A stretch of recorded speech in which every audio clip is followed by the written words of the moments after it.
shout out and a thank you to Carol Davis for organizing.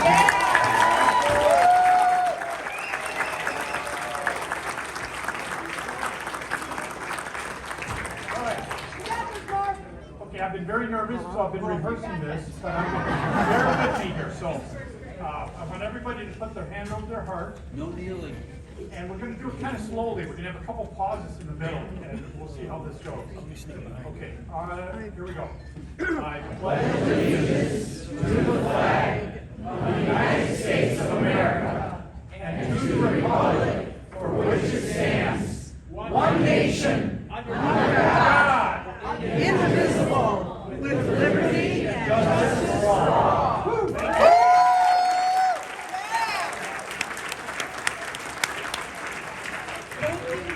And now the awesome Raquel Mitchell will lead us in the national anthem. She is going to sing a beautiful, beautiful national anthem for us.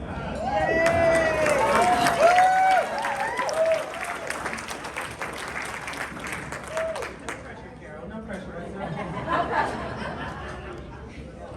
You all are my friends. Okay. I love you.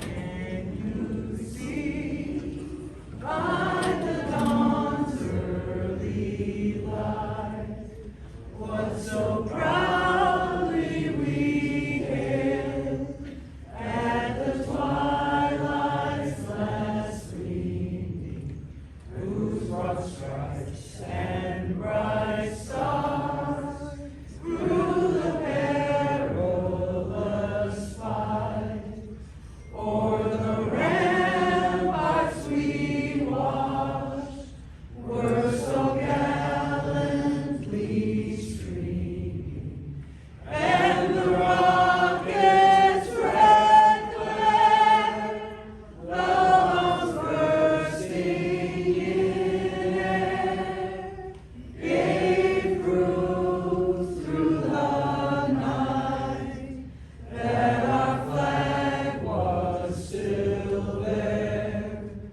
Oh, say does that star-spangled banner yet wave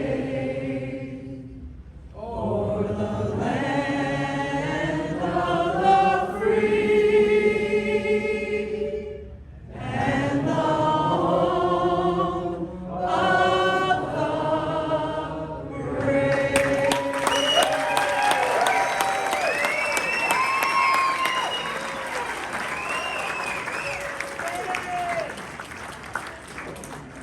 And now the wonderful Reverend C.L. Bryant will lead us in a prayer.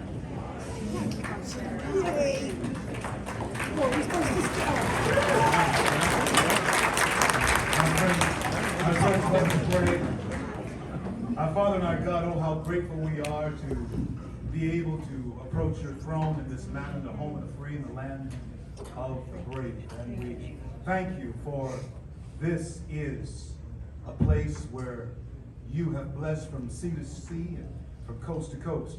We're grateful for this gathering tonight. We ask that the words of our mouths and the meditations of our hearts be acceptable in your sight. In the name of Jesus Christ, I pray. Amen.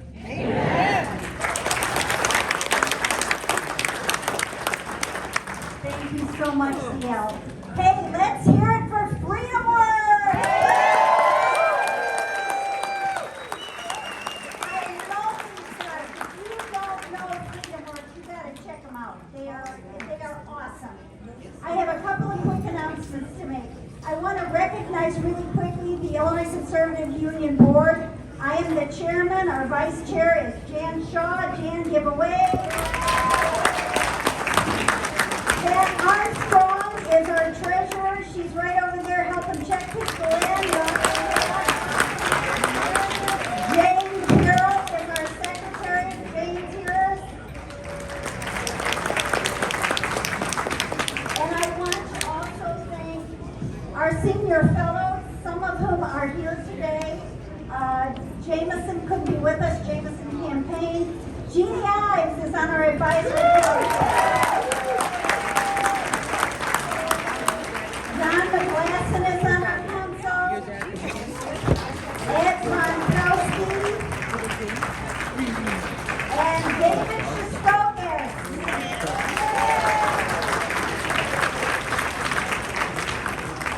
Babette Holder. Paul and Ann Hurst. James Martyr. Bonnie Quirk. Loretta Sabi. And David Smith from IFI. We are very blessed at Illinois Conservative Union to have many wise counselors, and they can tell you, I do call on them often, and they are always willing to pick up the phone, so thank you.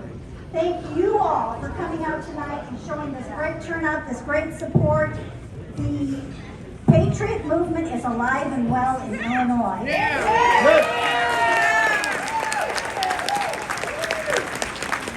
I want you all right now to mark your calendars for the 5th Annual Illinois Conservative Union Grassroots Activist Conference. It will be held Friday night, August 13th, and all day Saturday, August 14th. We will have a phenomenal program for you. We're going to have a parent boot camp that's going to teach all these parents how to fight back against these outrageous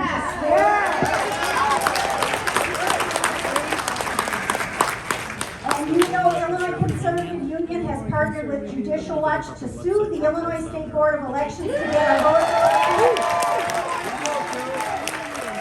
So we are going to be doing a boot camp for election judges, poll watchers, precinct committeemen, how they can clean the voter rolls on the local level. So don't miss the August conference. It's going to give us a lot of power going into 2022.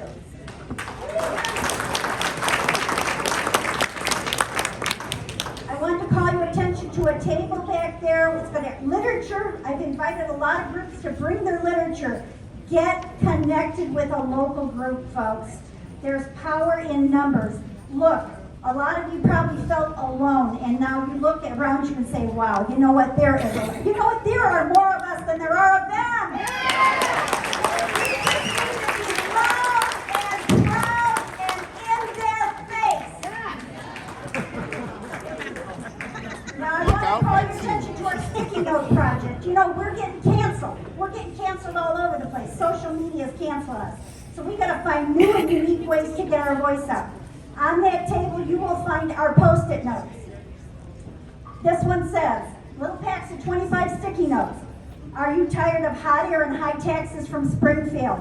When you are in a public restroom and there's a hot air hand dryer, you stick one of these on. And they see the website down here that says IllinoisVoteSmart.com, and they find out how Springfield is gouging them in taxes. So we need to paper the state with these sticky notes, so make sure you grab a pack before you go tonight. Now this is a good one, especially right now. This second version says, are you tired of being hosed when you fill up? Guess where you put that one, folks? On the gas pump after you fill up every time. And then they go to the website, IllinoisVoteSmart.com, and they click on the hose tab, and they find out why we're paying the highest gas taxes in the nation. Yep. We got to get our message out in new and creative ways, and that's what this is all about. Let your creativity run wild, but let's do it together. Let's work together and be force multipliers for each other's efforts. Now, I have the pleasure to introduce the president of FreedomWorks, Adam Brandon. Phenomenal man. Please welcome him.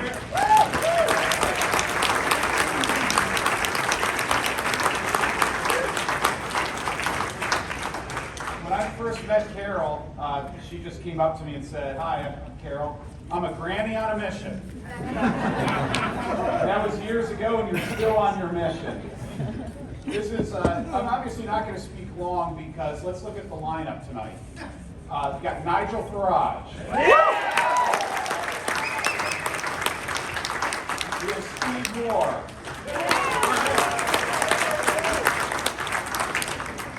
We have Cleta Mitchell. And we have all just warm-up acts for C.L. Bryant.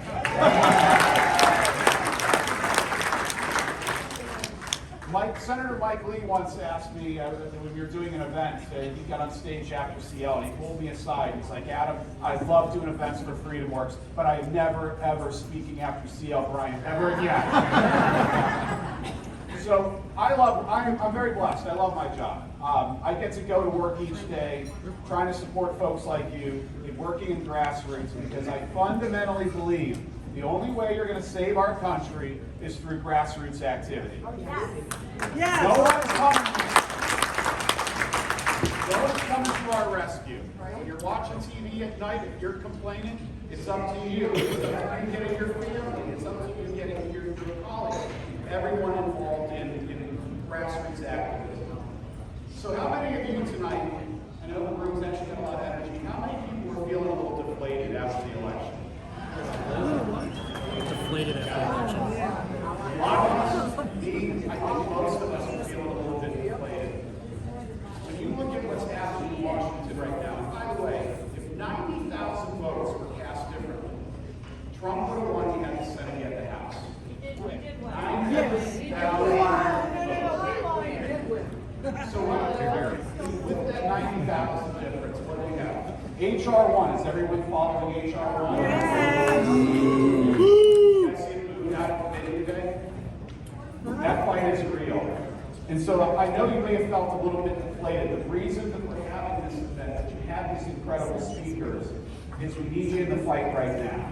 And the next person who's coming up is my colleague, Dursey.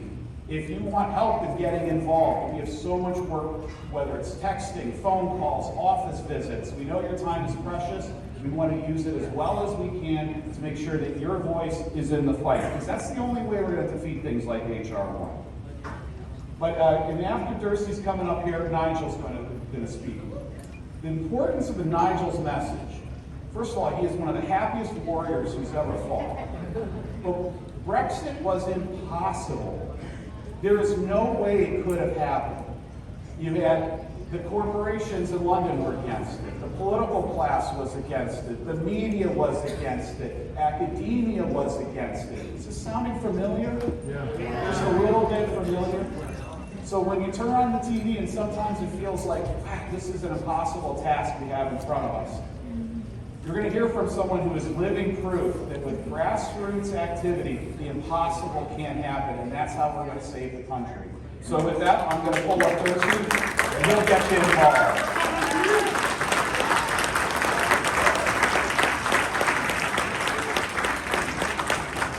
How we doing, Illinois? I just want to say thank you so much for being here. It's so impressive. I know you guys had a very tough year and a half or whatever long it's been with these ridiculous, tyrannical lockdowns. I really appreciate y'all being here. You could have stayed home. You decided to show up. Thank you for showing up. Give yourselves a round of applause. And I just want to say again, thank you so much to Carol. Carol Davis has been with FreedomWorks for probably a decade at this point. We love Carol. Please get to know Carol. She is our main point person. FreedomWorks doesn't exist like some other organizations with, these armies of paid political staffers. We're very much so a people-led, volunteer-led movement. Please get to know Carol. She's the best. We love her. So please get to know her. Also, I do want to give a big shout out to my team. Our grassroots team is not huge. We are a 5-person team. Please get to know Angela and JJ over there. They are amazing. And I just want to go over this whole tour. About a month or so ago, we decided to start this partnership with Nigel. A lot of people were kind of like, what's the Brit know about America?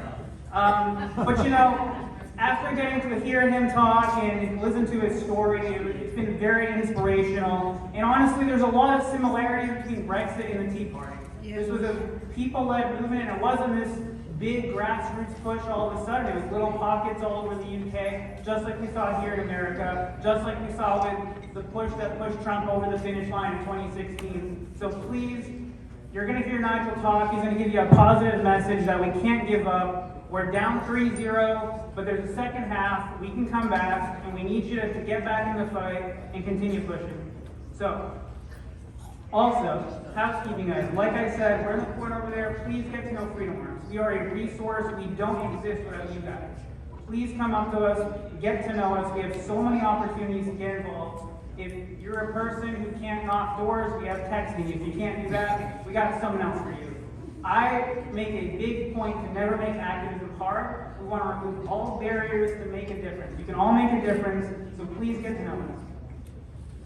With that said, I'm going to introduce Nigel. He is like I said, an inspirational speaker. He led a people-led movement that, he was called a clown, a joke, etc., similar to Trump. So I hope you take something away from his speech and walk away here ready to get back in the fight. So, Nigel.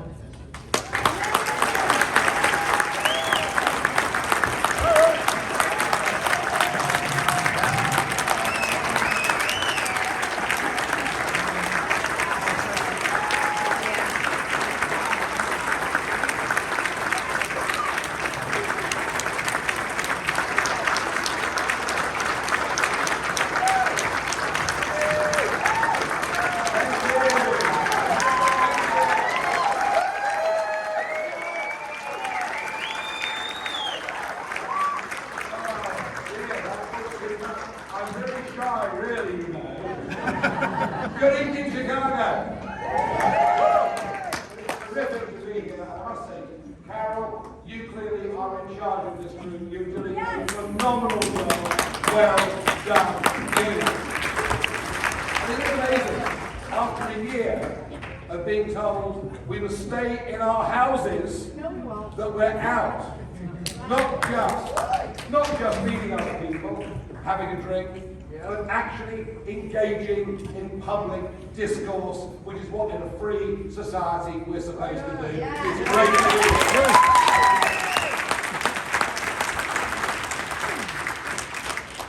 Now, I know that it's been a very tough few months.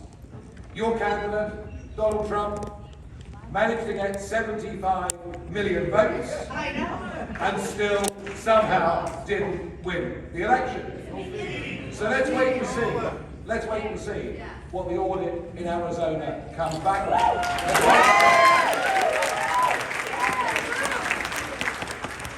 But beyond that, you've got terrible things going on in your cities. Far from people being brought together, there are now well-funded Marxist influences trying to do their best to actually divide people up, trying to do their best to cause enmity between the black and white populations. Black Lives Matter is a very dangerous organisation. And then you've got the Democrats now with the new left wing threatening to hack the Supreme Court, threatening to bring real socialism into America. And I think for the first time, to my knowledge, the problem of welfareism has hit America today, as people don't want to go back to work because the system rewards many simply to stay at home. And did you see Biden last night? Did you see the response that Biden gave last night? No. I think that was his weakest performance to date. And boy, that really is saying something. So I know, well, he's just an old duffer, isn't he? I think. He's just an old duffer, but be in no doubt that the party is being dragged to the left. Of that, there is no question. And I'll give you some parallels of this from the United Kingdom in a moment or two's time. So I get it that many Conservatives feel down. Many Conservatives actually feel disillusioned about where things are. But if you stay disillusioned, that becomes a self-fulfilling prophecy. And so the reason I've linked up with FreedomWorks is because they are a grassroots organisation, and I spent a quarter of a century building up a grassroots organisation in the United Kingdom. It was known as the People's Army, and people were proud to serve in it, and we achieved our goal. So we're touring around, state after state, addressing events like this, and I hope what I can do is to inspire you with a little story about how we fought back against the globalists, how we fought back against the establishment. Now, when I started off saying that I wanted us to leave the European Union, I mean, people really thought I must have been smoking something funny. Because this just wasn't on the agenda. But I believed, actually, that the best people to govern Britain were the British people themselves, that we shouldn't transfer what previous generations had fought and at great cost of blood and treasure to defend, namely our independence, our freedom, our liberty, our democracy, and our national identity. And I was going to be damned if that would all be given away by a group of self-seeking, careerist politicians who were giving it all away to a bunch of bureaucrats in Brussels that we couldn't vote for and we couldn't remove. Right. So I managed to get myself elected to the European Parliament, which seemed ironic to some, but gosh, I had some really good fun over it. Any of you that have seen my videos, my YouTube videos of my speeches will know that I was constructive at all times. Constructive in the aim of getting the UK out. Constructive in the aim, actually, I want to bring the whole thing down. I don't want these globalist structures. I don't want the transference of democracy.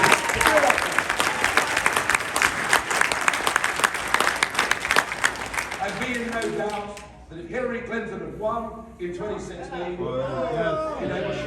she would have taken you much closer to that European Union as well. So, our battles, your battles, they're very similar. Anyway, I had my career in the European Parliament. I raised the issue of what it meant to give away your sovereignty, to give away your independence. And in the end, the great day came. June the 23rd, 2016. And everybody said it was impossible. It couldn't be done. And the big businesses lined up, and the trade unions lined up, and the political parties lined up, and the BBC lined up. You think you've got trouble with CNN, you want to see the BBC. Oh, and I almost forgot, of course, there was a very big American contribution. Yes, there was. Very big American contribution to the Brexit vote. His name, Barack Obama, who came to London, who looked down his nose and sneered at the country that has been your closest ally, who stood with you as you have with us through thick and thin. Yes. Yeah. I know we had some trouble back in the 1700s.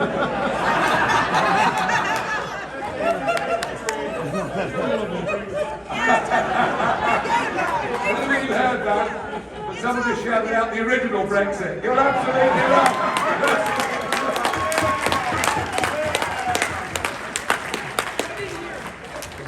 Brexit was right then, and it's right now. We were the original Brexit. Yes!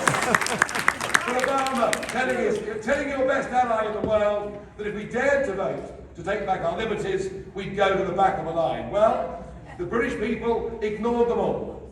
And at 4:10 in the morning, and there I was, in a nightclub, which seemed the only appropriate place to be.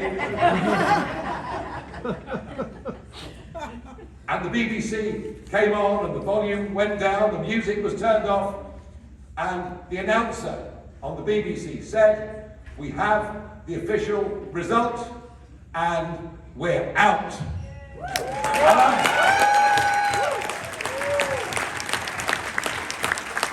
It was an amazing thing, and it had a really big impact in America.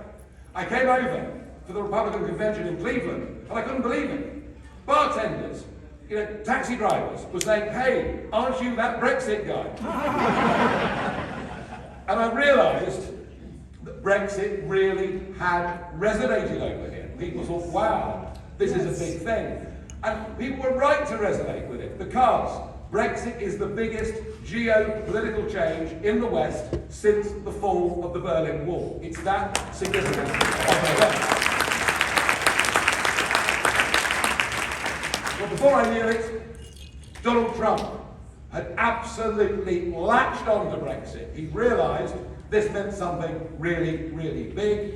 And I turned up in Mississippi, in Jackson, Mississippi, to a Trump rally, and with no notice at all, just 10 minutes before the rally, Trump comes over to me and says, "Gee, Nigel," he says, "we'd love you to speak. It's just so good of you to do this for me."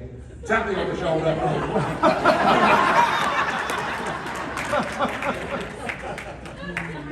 And there I am. I mean, there's 18,000 Mississippians out there. But I was happy to do my bit and to say that you too can beat the pollsters, beat what you're being told by social media, beat the defeatists. And I like to think that we exported the Brexit phenomenon to you, and that really did help in getting Trump elected.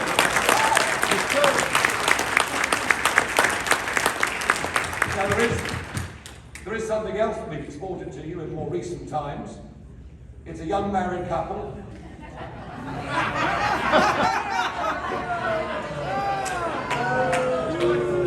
They're living on the West Coast. They recently did an interview with Oprah Winfrey, in which they proved to be totally and utterly incapable of telling the truth in any way at all. And which and in doing this, they insulted our rather magnificent Queen Elizabeth II. And I can tell you, I'm sorry to have to tell you, that this is one export that is now yours for keeps. They're yours.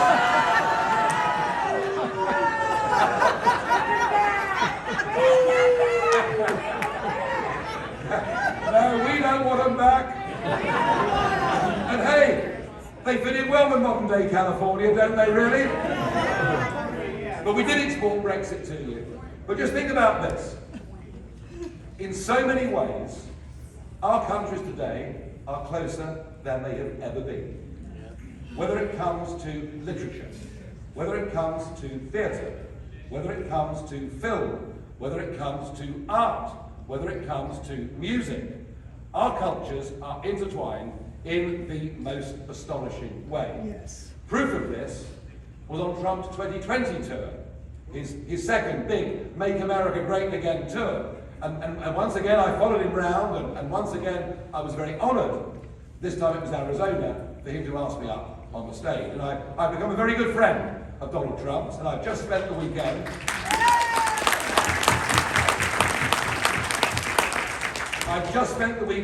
At Mar-a-Lago. Okay? So, you know, life is tough for some, it really is. And I can tell you, he is looking thin. He is looking fit, he is back to his old self, he's full of great humour, and I have to tell you, I can't see, I could be wrong, but I can't see anybody else coming through the Republican Party who've got either his courage or his charisma.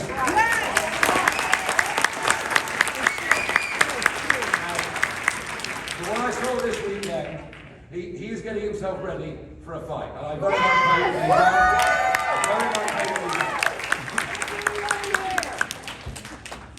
But we're so similar. Anyway, so Trump's on this tour. It's Make America Great Again. It's those three beautiful words, made in the USA. Everything about the tour had to be America, America, America, America. And quite right, I'm sure you all agree. And as Air Force One arrived to land at the airstrip, the music began to play, which of course has become such a big feature of Trump rallies. And who was playing? Elton John, David Bowie, Phil Collins. There were more English singers than there were American singers, which proves my point that we are, in so many ways, closer than we've ever been before. We are still the biggest foreign investor in the United States of America. And America is still the biggest single foreign investor in the United Kingdom. We have a common history. We have a common culture. We have a common language. We both have common law. And our politics moves in very similar cycles. Think back to the 80s. We had the period of Margaret Thatcher, whilst you had the period of Ronald Reagan. You can move on to the 90s, the very similar politics of Bill Clinton and Tony Blair. Well, whether you like it or not, I'm trying to make a serious point. And 2016, Brexit, Trump, part of the same phenomenon. Well, if you're feeling down, some of you now, about where you are, let me just tell you this. Despite that great victory on June the 23rd, our Parliament, our politicians, our big businesses, and large sections of our media, from the first day of that referendum, attempted to delegitimise it. They told us we didn't know what we voted for, that somehow we were thick, ignorant, stupid peasants, and we should either be made to vote again, or the whole thing should simply be ignored. And all the politicians had promised they would honour the result of the referendum, and they all did the opposite. And we had a contract. We had a contract that we would leave the European Union on March the 29th, 2019, when Theresa May was our Prime Minister. And we woke up on March the 30th, and not only had we not left, but it seemed to the commentariat there was no prospect of our leaving. So imagine how down people were feeling in our country. But I wasn't feeling down. I'd expected this betrayal for the previous 6 months, and I'd spent that time planning and organising, getting ready to remobilise that People's Army who'd given us the victory in the first place. And I was able to launch a counter-attack. Because we were still in, we had to fight European elections. And I formed a new coalition called the Brexit Party, and within 6 weeks, we won that national election, getting 50% more votes than any other party, and the Prime Minister, Theresa May, didn't even wait for the votes to be counted before she resigned in disgrace and quite too.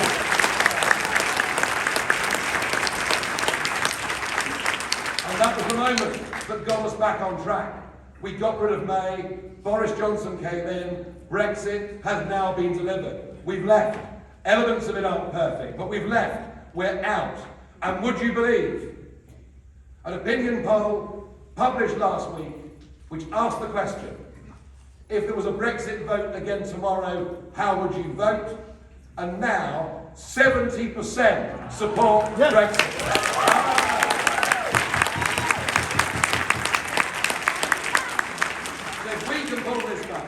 If we can pull this back from the brink of disaster, I'm damn certain that America can come back too. I'm absolutely certain.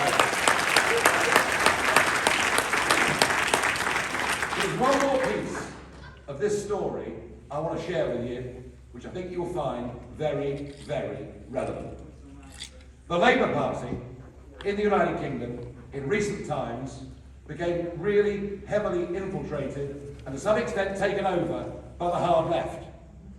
The sort of British versions of AOC, I suppose we could call them, and they even had an extremist hard left leader and very anti-Semitic leader in the shape of Jeremy Corbyn.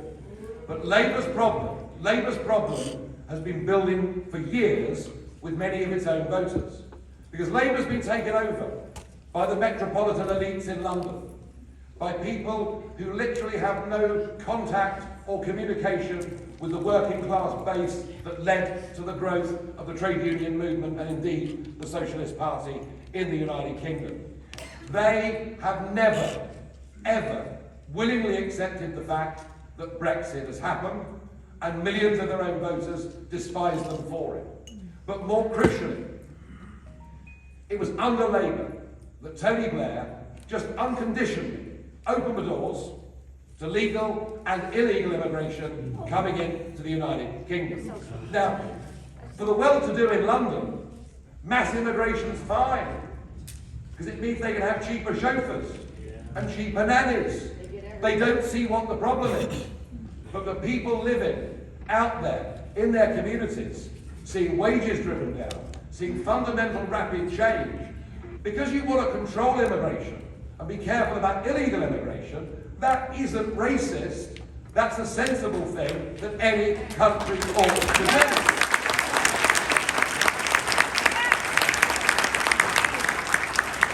Labour has become the party, and of course, because they're globalists that run it, they think we're all global citizens. They don't see any restriction at all. So the second reason Labour are in trouble with their base is immigration. And the third reason that Labour are in trouble with their base is patriotic, working class Labour families in our country have, through 2 world wars and beyond, been simply the most patriotic people in Britain. The people that volunteer, the people that go to fight, the people that pay the price, the people that care about the country, and actually in many cases would put their feelings about the country above that of making money. And they now see a new woke agenda, a cancel culture agenda, almost an embarrassment at our national flag, a shaming of our national history. Are these familiar themes? Yes.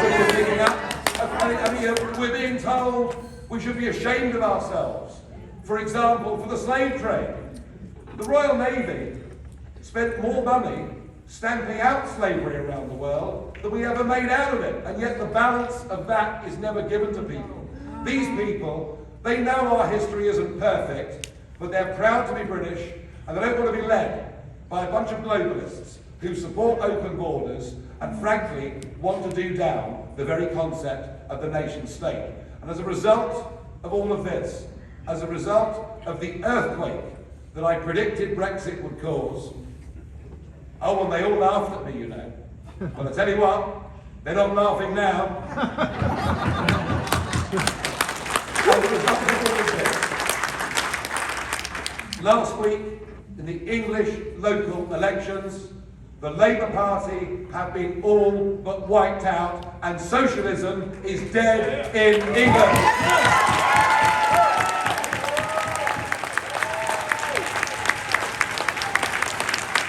You've got great opportunities here. So tell me, are we downhearted? Are we going to go and win? I wish you well. I want to help you, support you in any way I can, but that's my message to you. We were disillusioned in 2019, we turned it round, we've got Brexit, the country supports it, we beat the Labour Party in England, we beat the socialism, and you can do this in the midterms, but you've got to organise, you've got to mobilise, this won't happen by magic. You've got to work hard to make this happen. And why do I care so much about it? Well, I'll tell you. Firstly, because ever since 1982, I spent my life in business, before being in politics, working for American companies. Secondly, because I believe that Churchill was right when he said that the English-speaking peoples of the world have a common bond between them. And thirdly, selfishly if you like, it's all well and good having Brexit Britain, but if America falls, what's it worth? Because America is the leader of the free world, and that is why I'm here to help. And I thank you for your very kind attention. Thank you.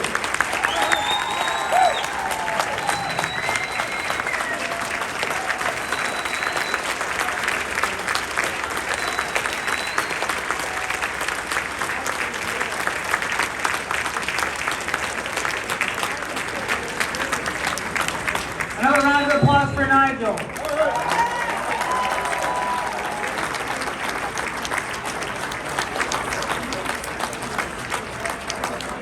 Please stay in your seat. The show's not over. We have a great lineup of more speakers. But once again, I just want to reiterate, we're so lucky to have Nigel here. But this isn't just to show up and go home and act like we won the war.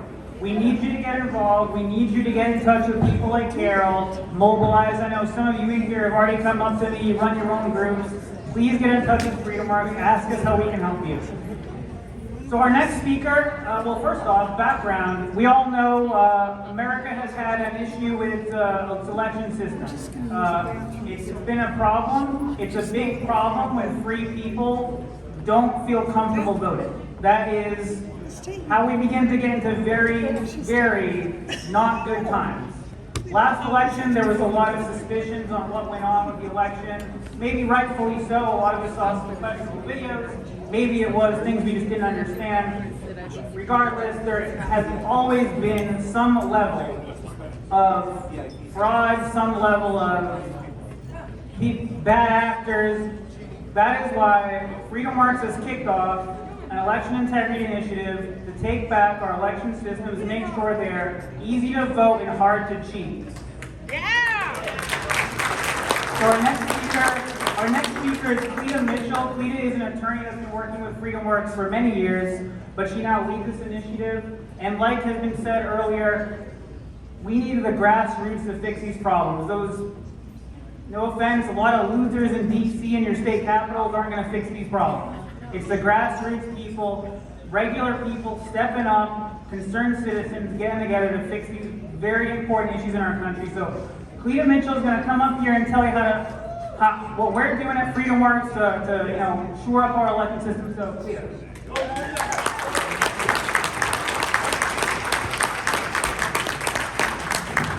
So here's my takeaway from what Nigel said. 17 years it took from the time he and a bunch of guys in a pub decided they're going to exit the EU until that Brexit vote. Well, we don't have 17 years, people. No. So we got to do it now. And it is us. If it is to be, it is up to we. So I'm an election lawyer. I want to thank you all for having me in Illinois. I'm from Oklahoma, and I am right at home because everything back there was fried. So I want to thank you for the food. But I was asked to go to Georgia the day after the election last year. I got a call. I was actually in Montana for the election. I'd gone out there because I represent Senator Gaines and the Montana Republican Party. And we've been doing battle with the Democrats and all their front groups who sued Montana for everything to try to upend their election process. So I was asked to go to Georgia, and I spent the next, I'm doing stuff on Georgia every day, whether I want to or not, even today. But I was there on behalf of the president to try to figure out what was happening in Georgia and what had happened. And I will tell you that after living through what happened in Georgia, I'll just give you this one little thing. I know people say, well, don't rehash what happened. But we have to know what happened. We have to know the disease if we're going to find a cure, right? In Georgia, we filed an election contest on December the 4th. It was a 64-page election contest with over 8,000 pages of evidence, affidavits, of fact witnesses, signed under penalty of perjury, experts, reviewing government records, looking at the voting list, who had voted, were they legal votes, were they not legal? Everything was verified, et cetera, et cetera. And guess what? We never got a judge appointed to hear the contest. Did you know that? No. Because you know who else doesn't tell you that or know that? No. The media. So they say, nothing to see here. That's because they didn't look. Anytime a reporter calls me and asks to talk to me, they're being assigned to cover election issues, I say, hey, have you read the election contest we filed in Georgia? What? Well, you go read that. You don't have to read all 8,500 pages, but read the 64-page petition. Then call me back. You know how many callbacks I've got? 0. And I'm telling you, Wall Street Journal, CNN, all of them. Pennsylvania. The Secretary of State issued a letter in late September advising all of the counties to just ignore the law of the state of Pennsylvania requiring signature matching on absentee ballots. Just pay no attention to that statute. And of course, the Pennsylvania State Supreme Court, which was won by the Democrats, a majority 4 years ago, said, oh, that's okay. That's just, just a statute. So guess what? There was no signature matching.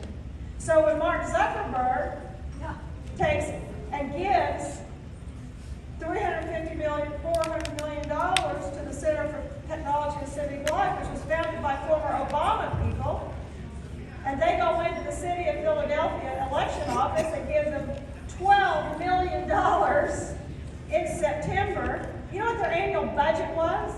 $11 million.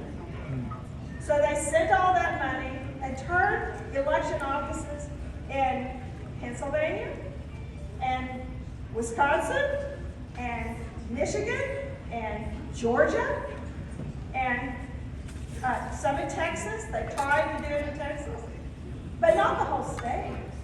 Only targeted Democratic precincts, and they turned those election offices into Democrat turnout machines. They turned the government agencies into Democrat turnout machines. And the Secretary of State of Michigan, a judge ruled just a few weeks ago that Secretary of State had violated Michigan state law because that Secretary of State also issued an order to disregard the signature verification. In Georgia, that moronic, lying Republican Secretary of State, Raffensperger, who I will go down and campaign against every day in order to get that guy out of office. But he entered into an agreement with the ACLU and Stacey Abrams that they would disregard the signature verification protocols required by law under Georgia statutes and put ACLU, quote, trainers in the election offices, basically to train the election workers as to how not to verify signatures. So that's what happened in 2020. And you know what I said? Never again. Never again.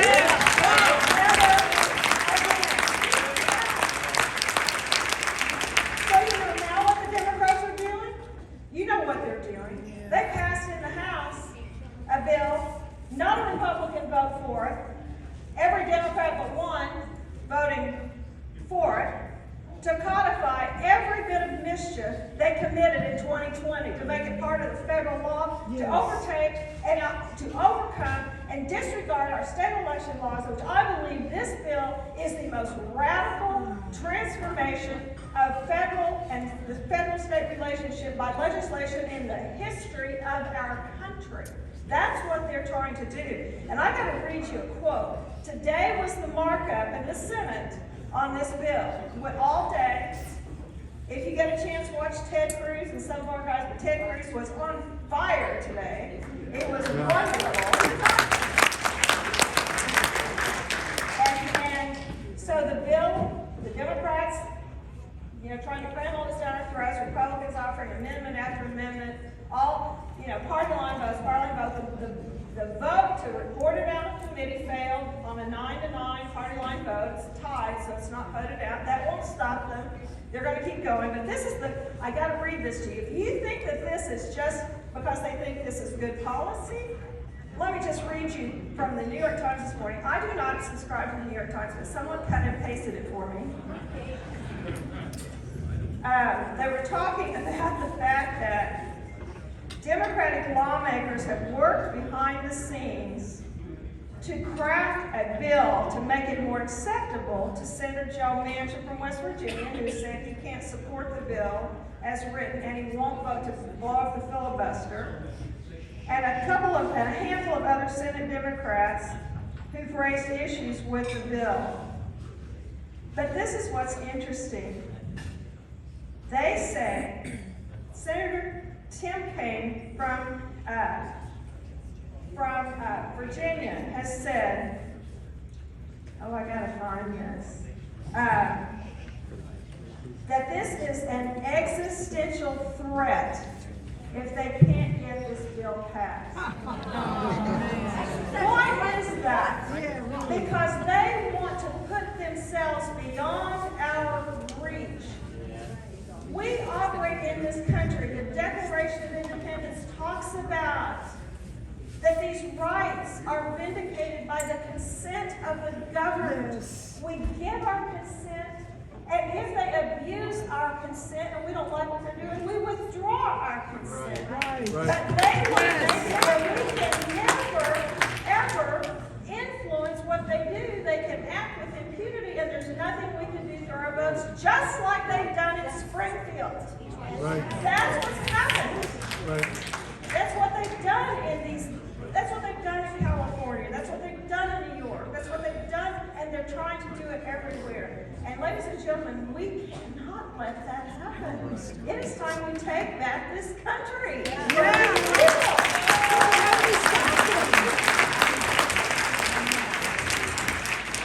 So let me tell you what FreedomWorks is doing. And I gotta tell you, I'm an election lawyer. I've been an election lawyer for decades.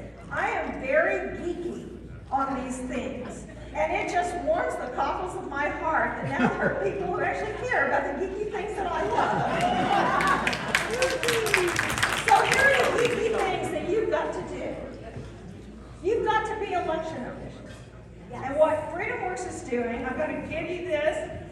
Text vote to 41490. Now, you know what I just said. Good for you, because I have no idea. But I think some people. But go to freedomworks.org/election protection. Sign up. We are recruiting and training people to be election officials. Not the people who are on the outside monitoring, but on the inside counting the votes. That's what we need to do. Carol has a whole plan for Illinois. But we want to be working with Carol. We will be, but we have to have your involvement. So that's geek world number one.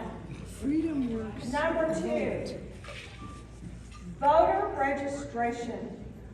You know, Republicans, for some reason, years ago, quit registering people to vote. I think we thought, well, the DMV will take care of it. We have to start talking to our friends and neighbors. We have to start being influencers. We have to make sure everyone that we know and is in our circle is registered to vote. And we have to start proselytizing. I was raised a Southern Baptist, and you were not a good Christian if you were not evangelizing. So I'm telling you, we have to evangelize for America. We have to start talking. And we have to organize block by block, city by city, county by county. We have to reclaim Illinois, which used to be sometimes a Republican would win, a real Republican, sometimes Democrats would win, but that doesn't happen statewide anymore. We have to change that. And we have to change this idea that what we do how we vote doesn't matter.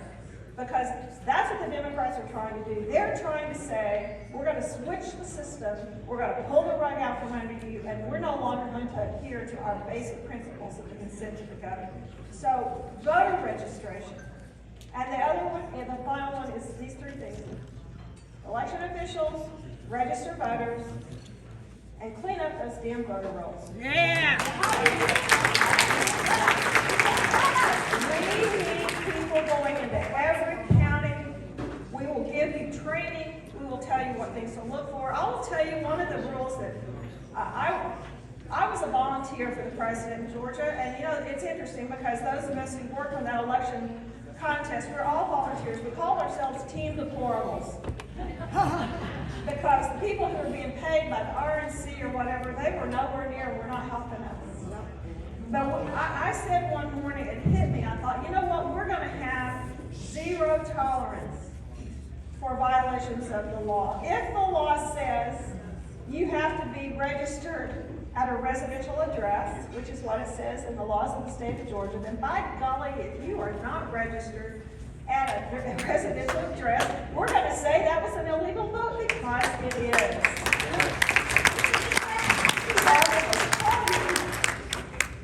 The margin, the final third certified margin of victory in Georgia between the president and Joe Biden. You'll notice who I refer to as the president. 11,779 votes. That was the final margin. We identified over 30 categories of illegal votes.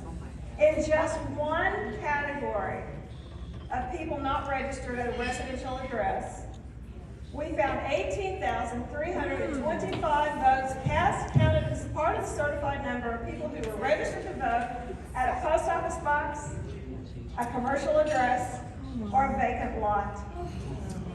So if you're working in your county, you need to go around and find out where are the vacant lots. There are lists you can buy, you can get, take a picture, take it down, say, this is the person's registered a vacant lot, it's illegal.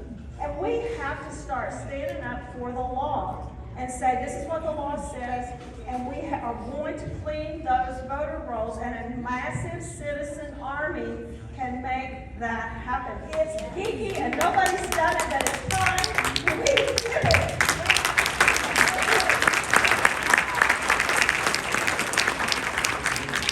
So the Democrats think that it is an existential threat to their ability to hang on to Congress if they don't pass this monstrosity, this H.R. 1, S1, Corrupt Politicians Act.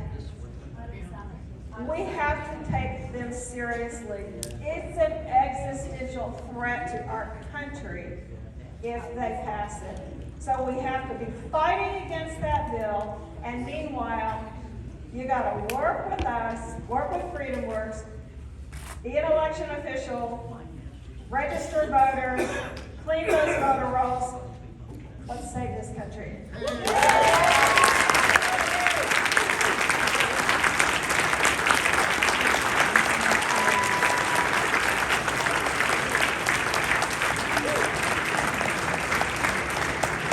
And now, my friends, it is my esteemed privilege to introduce my colleague, one of the great economic minds in our country, friend of the only legitimate president of the United States, Donald Trump.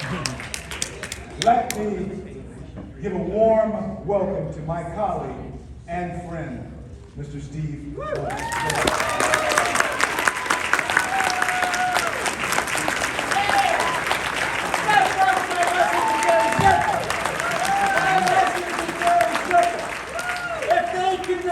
Socialism in the UK, we can defeat socialism in Illinois!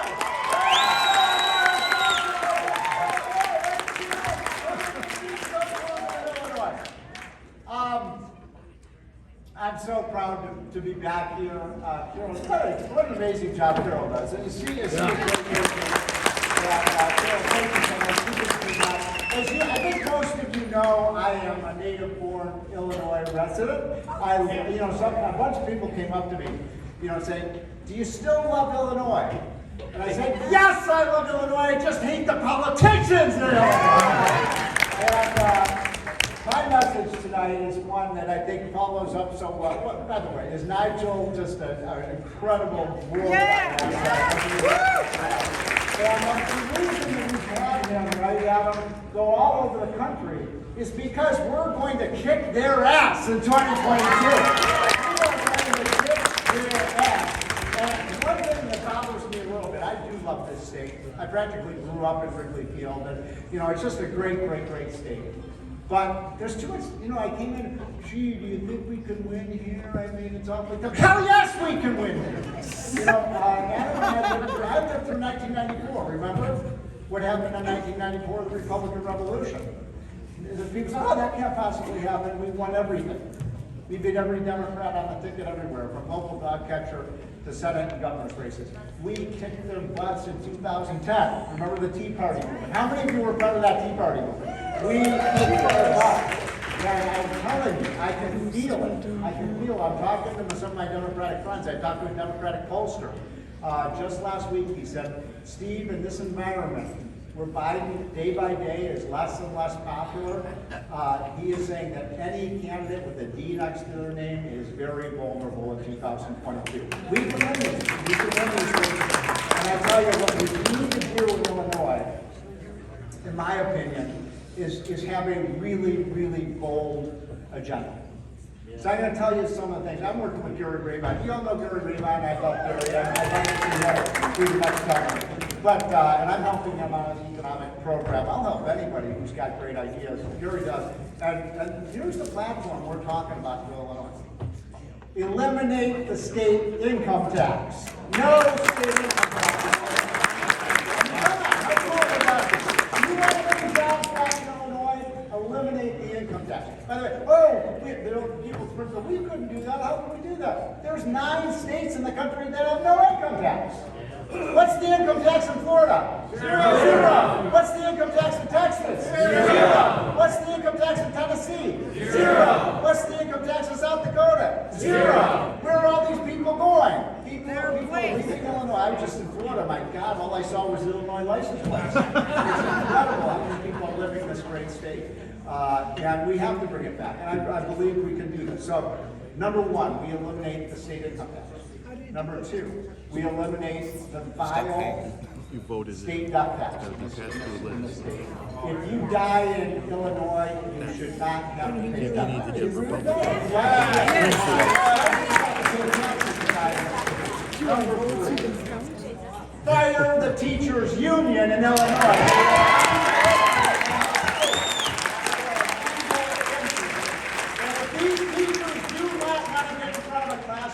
We fire their asses and fire people who will.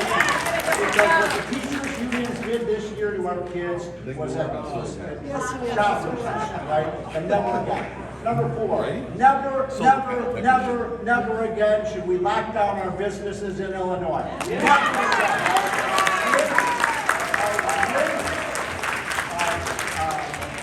Power grab by government. And by the way, you all know this, the states that locked down their economies did not have lower death rates, they did not have lower infection rates, they did not have lower hospitalization rates than states that stayed open. You know, states like Florida and South Dakota and states like Iowa and so on. I mean, why is it that Indiana was open but Illinois was closed down? It made no sense. Number five. I mean, I know this is a bold agenda, but this is how you win, right? This is how you win. We make the great state of Illinois, the land of Lincoln, a right-to-work state. And by the way, I know there are a lot of people in this room who work for you. Raise your hand if you work for a union. I see, you know, a number of people have. I'm not against unions. But what I am against is unions forcing people to join the union, pay dues against their will, right? And by the way, you know that there is a bill in Washington right now that has passed the United States House of Representatives that would abolish right-to-work laws in 27 states. These people are cuckoo for Cocoa Puffs. I mean, what they're doing right now is very serious. So that would require millions and millions of people to join unions against their will. That's right. I was going to mention another thing. In Illinois, you have to have voter ID. I mean, my God, everything I do, I need an ID for, right? I got an airplane. I need an ID. I want to, cash a check. I need an ID. I want to use my credit card. I need an ID. I want to drive my car. ID. Why is it the only thing in Illinois you don't need an ID for is voting? Come on. Right? So we should have voter ID in Illinois. And these kinds of things can make a huge difference. Illinois lost another congressional seat this year because of almost 1 million people left Illinois. Almost 1 million people. Now you did something very smart, and I'm really proud of you all for voting down that Prince Pretender. By the way, I call him Putzker. I mean, this guy is the worst. Put him in prison! One of the worst governors, and we don't concede Putzker. We are going to privatize Putzker next year. I say the worst governors in the United States are Cuomo, Newsom, Whitmer, Putzker, and probably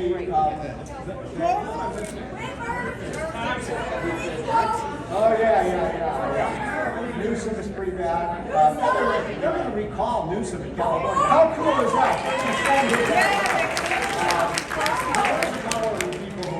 Out in this country. And I'm just here to, I'm not here to talk long. In fact, I'm going to shut up in a few minutes. But I got to tell you this. Stop being negative. We can win, and we will win. We are going to take back this state. This is amazing. This is probably the biggest political gathering in Illinois in 2 years. I mean, it's so cool. I am inspired to how you all came here. And you wouldn't be here if you didn't care about your state and your country.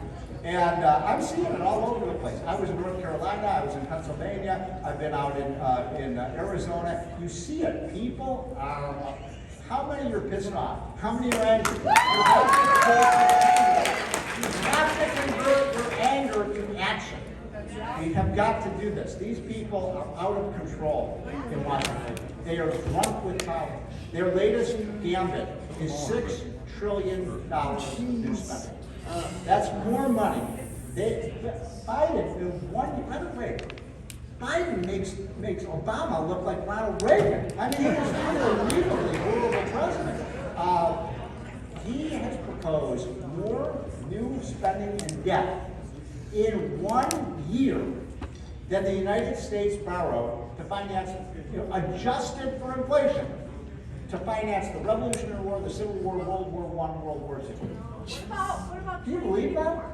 And these people are going to bankrupt our country if we allow them to happen. By the way, we have got to get rid of the $300 a week additional unemployment benefit so we can put America back to work. The economy, by the way, is, I said this on Cudlow's show today, the economy is a rocket ship right now. It is ready to explode. And you know why? 2 words, 3 words. Donald J. Trump. Yeah! Trump is the most amazing economy. I was so proud to be in Congress with that guy. He knew what it takes to grow an economy and to run a business. Joe Biden, think about this. We've got a guy in the White House. He's around 96 or something. I mean, and he has never had a job. He's never, not only has he not ever run a business, I don't think the guy's ever even worked for a business. No. And you can see the result. He said the other day, I see no evidence that all of these welfare benefits are keeping people out of work. What the hell is he talking about? Why does he just go to talk to people? How many of you in this room run a small business? Raise your hand.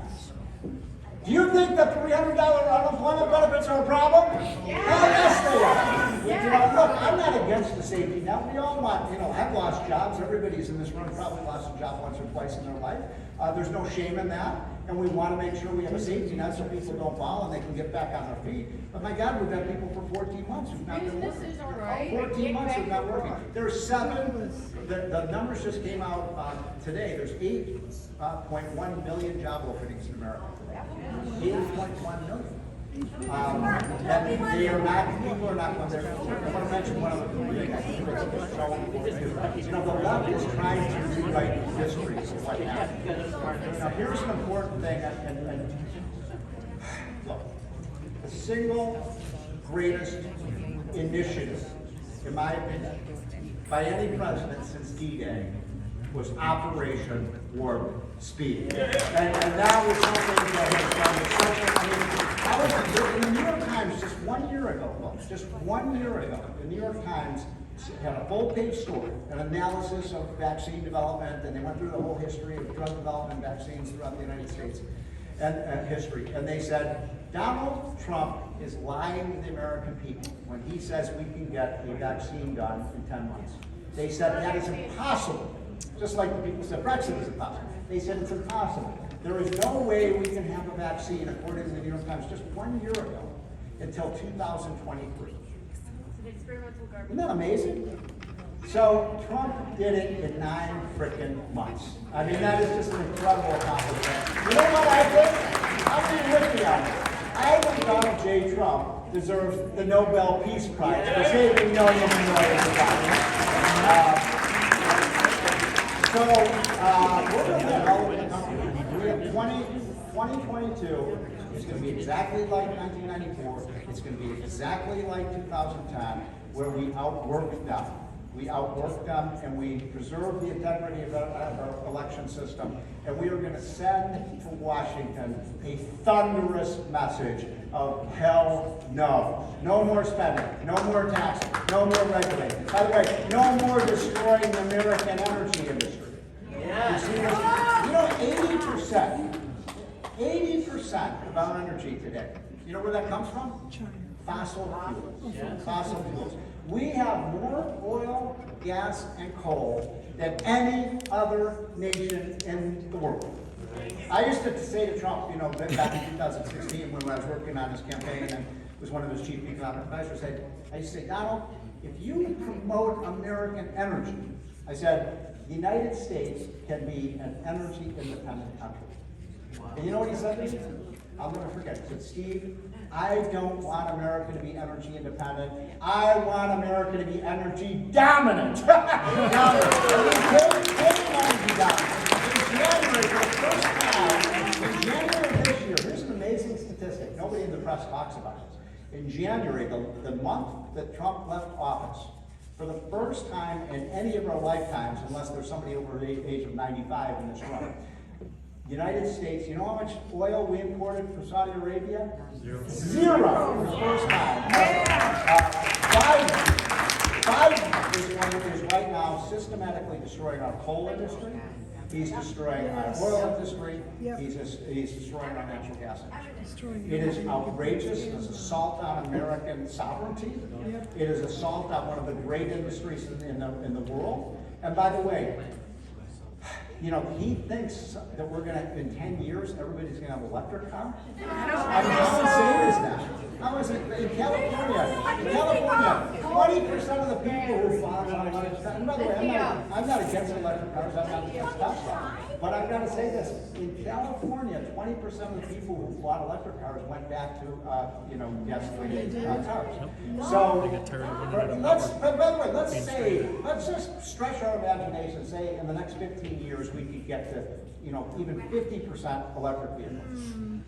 So that means 50% of the cars on the road are going to be using gasoline. Where are we going to get the oil?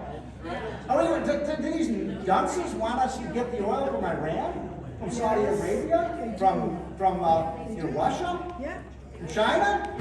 Hell no. We're going to get our oil and gas from Oklahoma and Texas and North Dakota and made in America. We're not going to give up energy independence. We've got to stop the Green New Deal. One last thing before I forget. Would the men and women in this room who've served our country, either in the military or in police or fire, please rise?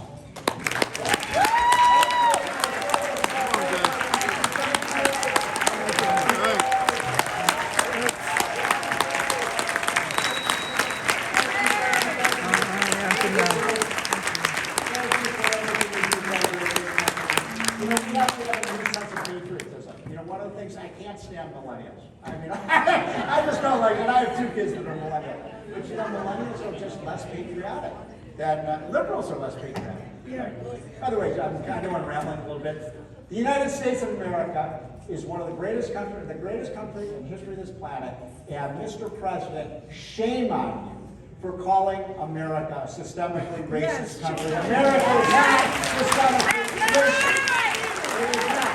Why do people from all over the world want to come here? Why do Asians have the highest income? Why do people from Africa? Why are the people, if we're so racist, why are all the people from Mexico and all the people from all these countries in South America coming here?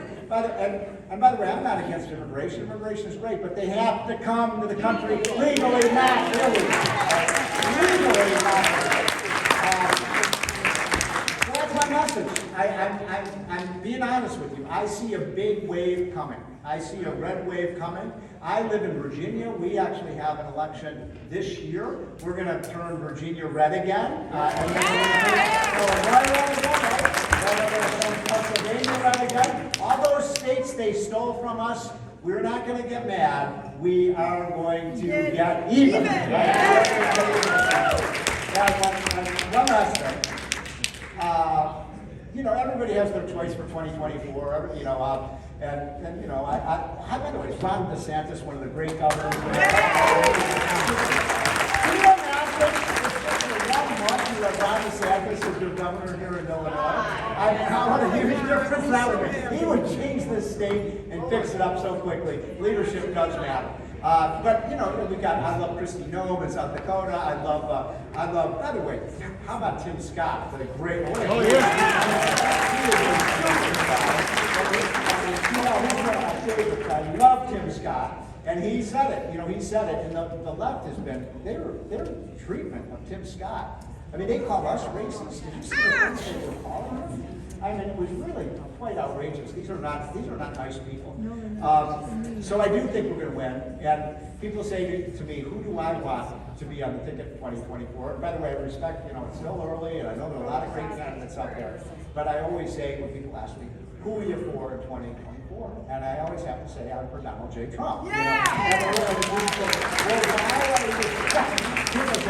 5 years from now, Jay Trump, you know, I work for my life guy personally, but you know the real reason why I want to see Donald Trump be the president again in 2025? Because he's the one the left hates the most. Right? And they would get paid when Donald Trump was back in office, but we've got a lot of work to do the next year or two. I'm coming back as often as you guys need me. Adam, we're going to be in the state a lot, right, in the next 2 years. You got great organized. By the way, my friend Jeannie Ives still here. Jeannie, you still here? I know you here. No, she left. Anyway, Jeannie is fantastic. So many great people in the state. Don't despair. We will win.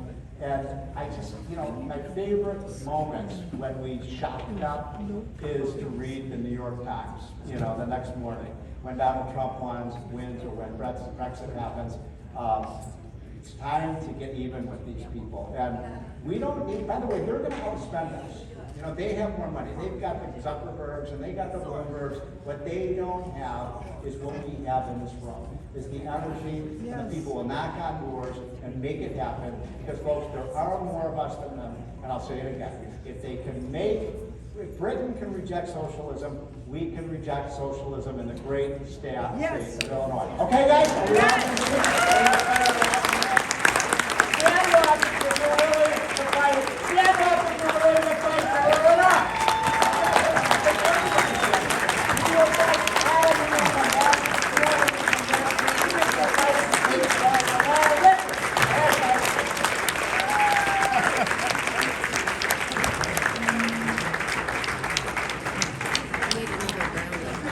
Let's give it one more round.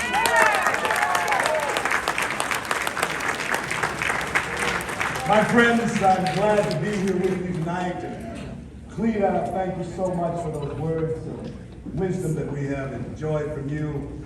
Our president, Adam Brandon, is here. Adam, stand up, let everybody see the president of our organization. Known him for a number of years now. Both of us were a little bit skinny. Well, I'm a little bit heavier. Adam was definitely skinnier, no doubt about it. But we're glad to be here in the great state of Illinois tonight with you, and I want to thank you, all of you, for coming out here tonight to be with us. Carol Davis, where are you? Carol, where are you? Stand up. Somebody said she is standing. Carol, every time I've been up here, you have hit a home run, and tonight, grand slam out of the park. Really good. Really good turnout. Above all, my friends, I want to thank God for the opportunity to be here in the land of the free and the home of the brave here tonight. God, family, and country is what this is all about. I am C.L. Bryant, Senior Fellow, FreedomWorks, Washington, D.C., and in case you're not familiar with who we are, let me give you just a little bit of background. We are one of the country's largest grassroots organizations, if not the largest. We boast nearly 6 million activists on the ground, just like you, and we certainly want you to become a part of a movement to build, mobilize, and educate the largest grassroots movement in the nation. You become a part of it. Why? Because when you need us to help you build, when you need us to help you educate, when you need us to help you mobilize, who do you call on? You call on FreedomWorks. Because in America, my friends, as you know, we are the greatest nation on the face of the planet, the greatest success story the world has ever known.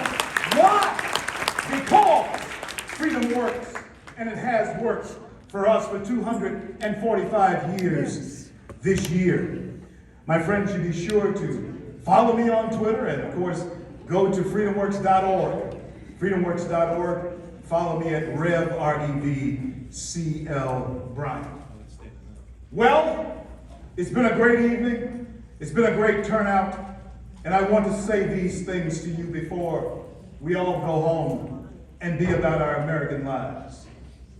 If you're watching the news at all, internationally or nationally, you need to know that Israel is under attack by Hamas. You need to know that Russia is roving the northern seas.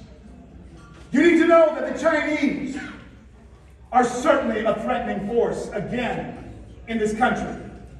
You should know that little Kim is acting like little Kim was acting before Donald John Trump put him on a leash.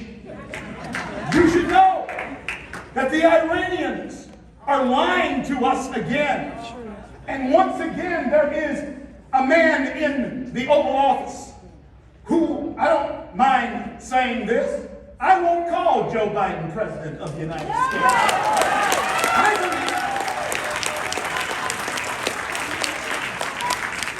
I believe that the only legitimate president of the United States and the only president that should be inhabiting the Oval Office is the one that is in exile, and that is Donald John Trump.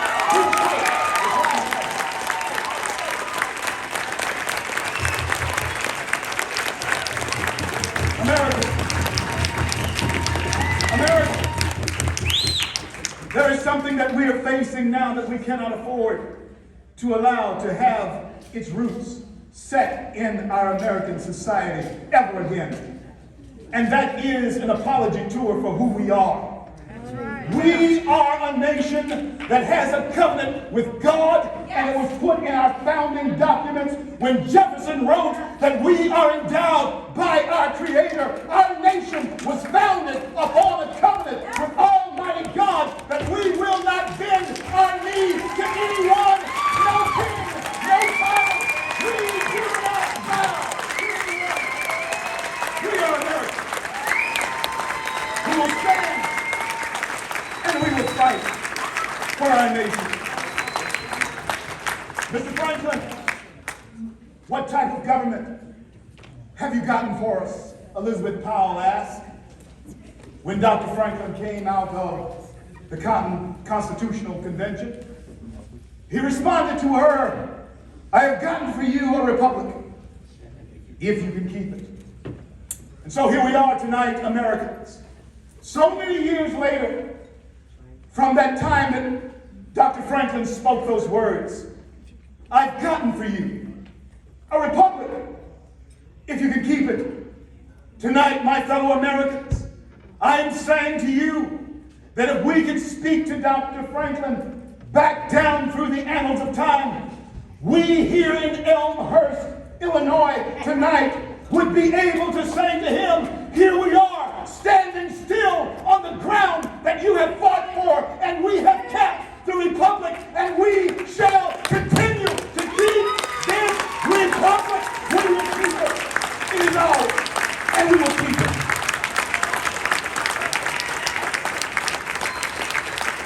My friends, this American comeback tour, and I'm proud to be on this tour with our British cousin, Nigel Farage. We're brothers from another mother.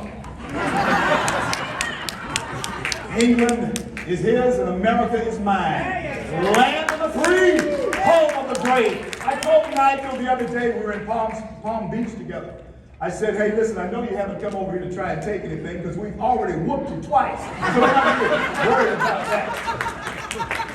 But my friends, in order to keep the republic, we must identify who we are as Americans.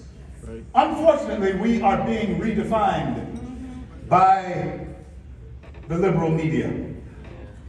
But the definitions that the founders had for us is far from that the liberal media would want our children and you to understand and believe.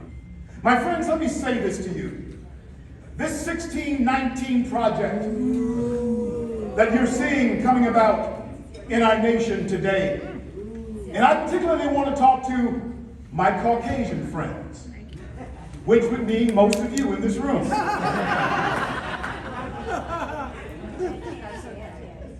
I'm going to say something to you that normally you probably have never heard before, and certainly no one said to you before. But Nigel alluded to it when he was up here.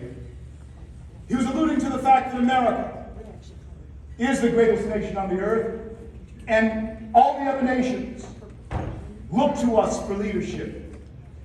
Nigel wanted us to know that if America goes away, where do people go? I was asked that very question in Oregon not too long ago by an Eastern Bloc refugee. And that Eastern Bloc refugee came to me and he actually said, CL, if America go away, where do people go? Another Eastern Bloc refugee said to me that same night, he said, you know, I'm seeing something in the faces of Americans that we have never seen before in other places in the world. And my fellow Americans, do you know what it is that he saw in us? Fear. That is what our enemies are also seeing. And unfortunately, at the very same time, we have a weak person in the Oval Office. We have someone in the Oval Office that does not understand what it is to be strong and proud as an American. That is why we need the commander-in-chief who will put more drive in our stride and more strut in the American spirit. We need a Donald John Trump again in the White House so that we can once again be the unchallenged, uncompromised leader of the free world. And that is America. There is nothing wrong with us saying that we are an exceptional country. That's right. There's nothing wrong with teaching our children that this is the greatest nation on the face of the planet. There's nothing wrong with us being in favor of saying, my country tis of thee, sweet land of liberty, of thee I sing. This is the land where all of our fathers died. This is the land where all of them had pride. And my fellow Americans, from every mountainside, we still say, let freedom ring in America. And we should not.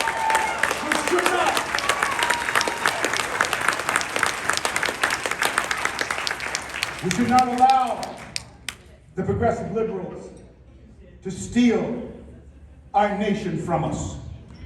This nation is an exceptional one. Now, my friends, right now, because of the uncertainty in our country and because of the identity crisis that they're trying to launch in this country and because of the lies that they are telling about this country, I want to share this with you as I was alluding to my Caucasian friends. I want to ask you this question. What has happened to you? You're being hoodwinked. Swindled. Yes, we are. You're being bamboozled. Yeah, we are. You're being thumped on the head by everybody who passes by you. Yep. That is not who I remember you to be. No. That is not who the founders of this country intended for any of us to be. And I know this, that every one of us came to these shores by whatever means that God intended us to be here. Now, my roots run definitely into Nigeria. But what you can't see is that my roots are also Scots-Irish and a little bit of Choctaw Indian. And let me tell you something. I'm glad that I'm not in Nigeria. I'm glad that I'm not in Scotland or Ireland. And I'm glad that when the Americans came, this was a land that it did not matter who your father, who your mother was. All you had to do was bring the content of your character to the table. And America was a place where you could find your way. And it's still that. Not only for us, but it is still that for our children. But the great lie, the great deception that is being pawned off on them, and it is up to you to set the record straight, is that from 1619 until now, America has been an oppressor. That is not true. You see, my friends, slavery has existed on this continent for 400 years. But slavery has not existed in the United States of America, but for 83 years. 1776, our nation became a country, free from England. And in 1862, 63, thank you, Dad. That's why he's the president. In 1863, slaves were free. And my friends, when America became a nation, by the very documents that it is founded upon, our founding documents demanded that such a heinous thing be abolished. We're the only nation on the face of the earth that has gone to war with itself. Yes. For the freedom of man. That's right. But it's strange to me, my fellow Americans, how the very things that we were fighting against and fighting for in the Civil War, we're still fighting those very same things. State rights and the freedom of man. Here we are, 245 years into our existence, nearly 155 years since the Civil War. And you're telling me that we are still fighting these types of battles, these types of skirmishes in America? Yep. You would think that we would be past all of that. But what has happened? It's what I've been trying to tell you, my Caucasian friends. The same thing that they did to black people in this country for ages. And that was to use people who looked like you to deceive you and to fool you and to make you think that somehow you not liking who you are as Americans is a good thing. They use the same type of deception on black people in this country. Jesus said himself that the signs of the end of an age would not be wars. It would not be rumors of wars. My friends, the signs of the end of the age is deception. Be careful, he says in Matthew 24, that no man deceives you. My friends, that's all this nation, that's all we're looking at in our television is deception. Be careful that no one deceives you. What are you hearing every day from the news media? Lies. And that is because they're telling you that America is a racist country. Well, I did a little experiment the other day. I went to Target, did a little shopping there, spoke to everybody I saw. Didn't see any racism there. Went over to my bank, talked to my bank, because things are getting kind of shady out there right now with Joe in office. Didn't find any racism with my white banker. Went to the car dealership, get my car checked out. Oh, he was all Mr. Bryant this and Mr. Bryant that. Didn't see any racism there at all. I went to my local meeting with the VFW. Didn't find out that there were any racists there.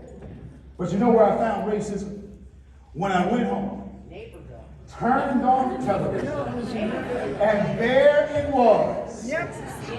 Racism was all over the television.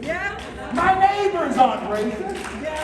My Target workers aren't racist. My car dealer isn't racist. I wave at my police officers all the time.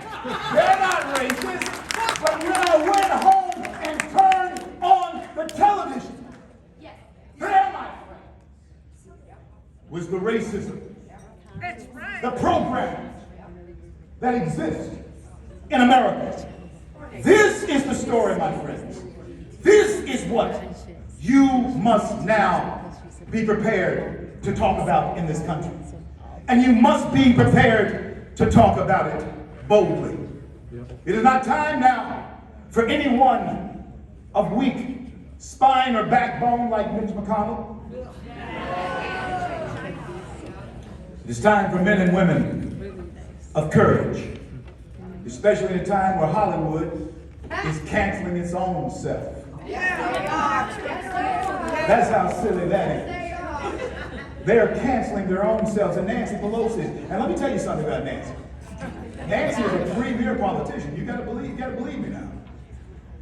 Only Speaker of the House that has ever left that office and come back to it. She's a savvy politician. But the deception that I was telling you about. How is it possible that an AOC, how is it possible that a Tlaib or an Omar or a President, how is it possible that they now have control of the White House through a feckless, inefficient person like Joe Biden? How is it possible that you have a vice president of the United States that was nothing but a loser most of her life until she got a good gig through downtown Willie Brown as how is it possible that you have losers, two losers who sit in the Oval Office, that wall, that room without walls and without corners, sitting in the Oval Office? How is it possible? It is because the backbone of America, we did not stand up when we should have. Cleo talked about Georgia. And let me tell you something. Let's talk about the rest of America. America, we could go away. She could leave us. That land of the free, that home of the brave. And if she leaves, my friends, I fear she will never return. And so this is why we fight. This is why we stand. And this is why, my friends, we must preserve our nation, not only for ourselves, but for our posterity. I came to say this to you as I began to close here tonight. There are politicians that you are sending to Washington, D.C. who have forgotten who their bosses are. Yes. We're their bosses. Yes. My family has had a farm in our family since right after slavery. Adam and his bride have basically visited and sat down on the family place there. And let me tell you something, folks. It's been in my family for nearly 150 years. And let me say this to you. The blood, the sweat, the tears that have gone into that property to keep it has gone in there by men and women who could not read.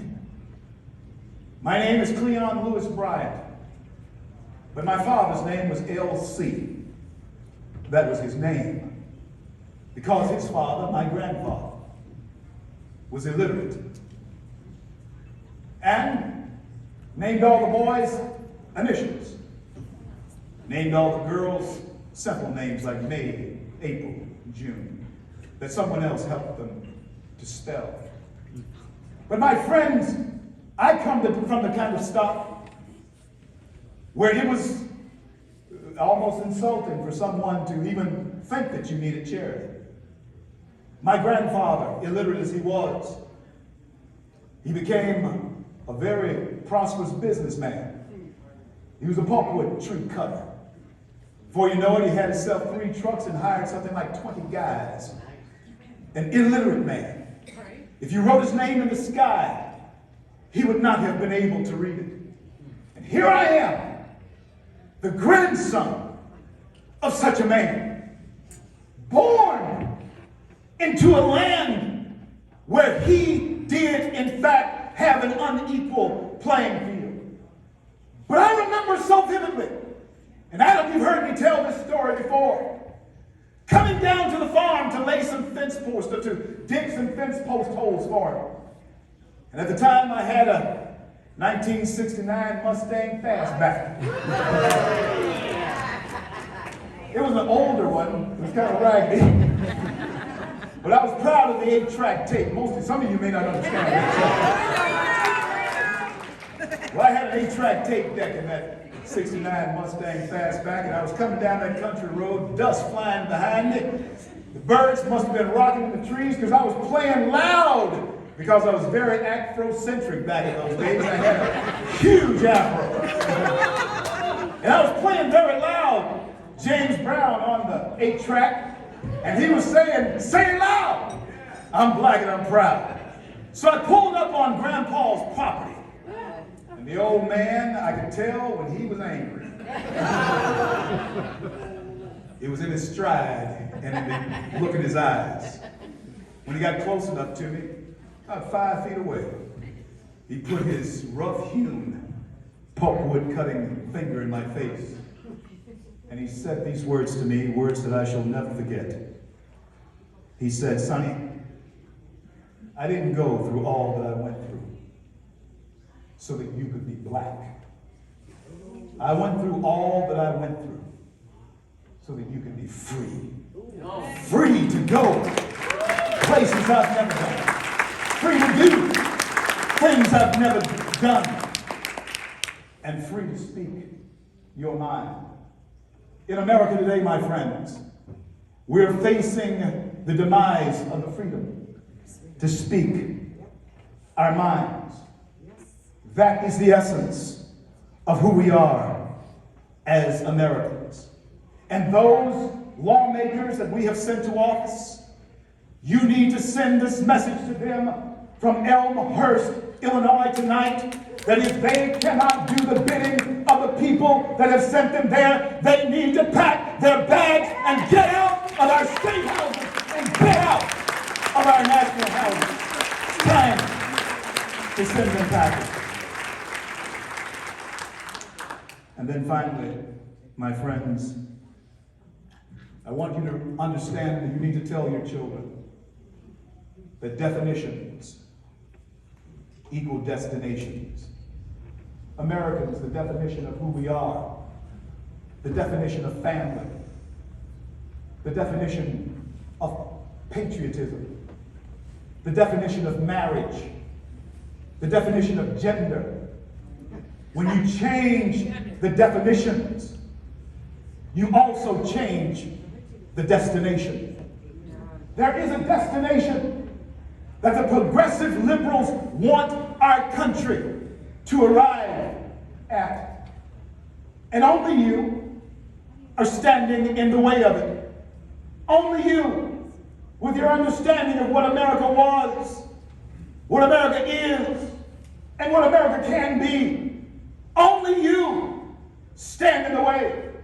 So tonight, I call upon all of you to become activists in this fight to save our nation. You must, my fellow Americans, stand up and fight for our nation.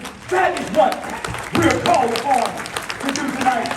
You must become activists. And my friends,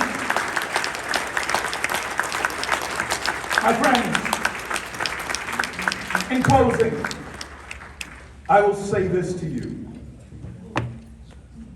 The abolitionists Susan B. Anthony, William Lloyd Garrison, they were the encouragers of a Frederick Douglass, someone who had been a slave and had run away many times. And in case you haven't seen my film, Runaway Slave, you can see the trailers and all of that on it. It's an award-winning film. FreedomWorks, myself, we produced that. And it's a film way ahead of its time. You can see that. Everybody's in it, from Dr. Thomas Sowell to Andrew Breitbart, Herman Cain. Everybody's in the film. Even Al Sharpton's in this film. Oh, you gotta see it. But my friends, when we look at who the encouragers were of a Douglass, you may never know their names, but they are people who wanted him to know that this was a nation where your birthright as an American citizen could be important if you could simply grasp it. My friends, tonight, authority is something that is being trampled upon in this country. And if we are to save this nation, we must again renew a respect for authority. Carol, I believe you told me that this was National Police Recognition Week. Yes. And I'm a friend of the blue all the way around this country. I have ridden deep nights in police cars in some of the roughest places in this country. And my fellow Americans, I'll leave you with this thought, because it is something that our children must understand, and only you will be able to teach them. While you sleep comfortably and peacefully in your beds at night, there are men and women in blue who see the underbelly of our society. And without that thin blue line, the chaos that goes on in the streets 2, 3, 4 o'clock in the morning would surely invade your home. My fellow Americans, you need to understand this, and you need to carry this message to your young people. That officer, when I was coming into O'Hare, I was crossing over to catch the ride that I had. And this officer, he walks out into the middle of the street. He raises his hand, and traffic stopped for him. I realized that they weren't stopping for that man. They weren't stopping for that woman. They were stopping for you. Because you put the badge on his chest. He is your public servant. And when a police officer or a police woman is attacked, they're not attacking that man. They're not attacking that woman. My friends, they're attacking society. They're attacking you. Yes. And that is something that we must understand. That there is a responsibility that all of us have to law and order.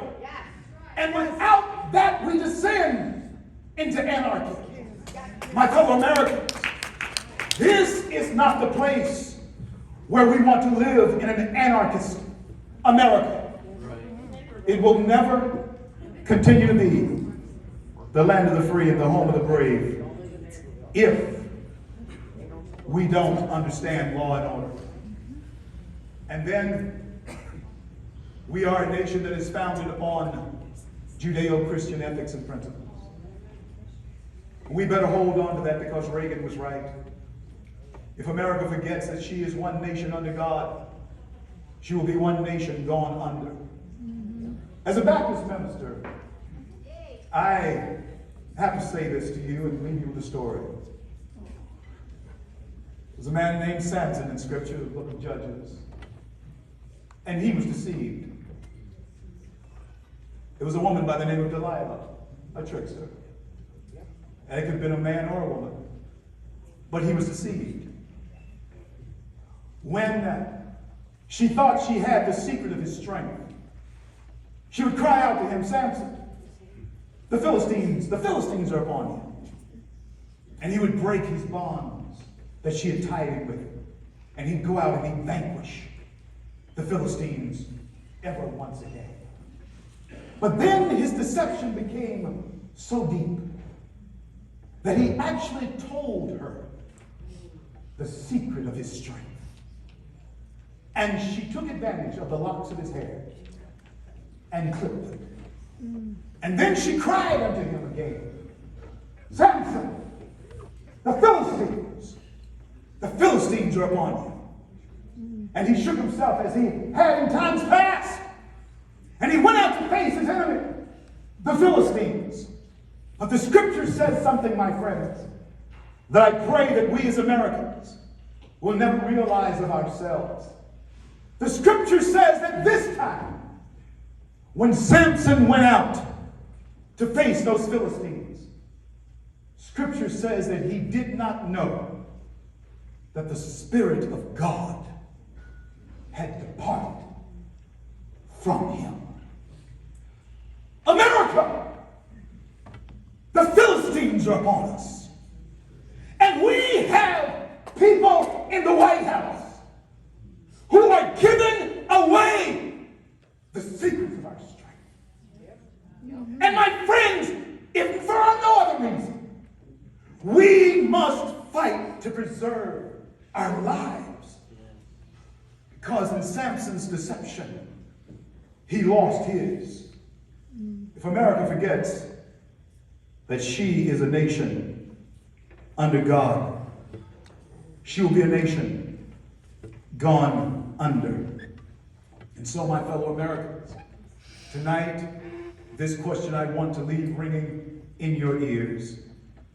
Is there anybody here who will stand up for this America? Is there anybody here who will stand up for the Republic? Is there anybody here who will stand up for God and country? Are there any patriots in this room? The patriots, stand up! Stand up! Stand up! God bless you! God bless you!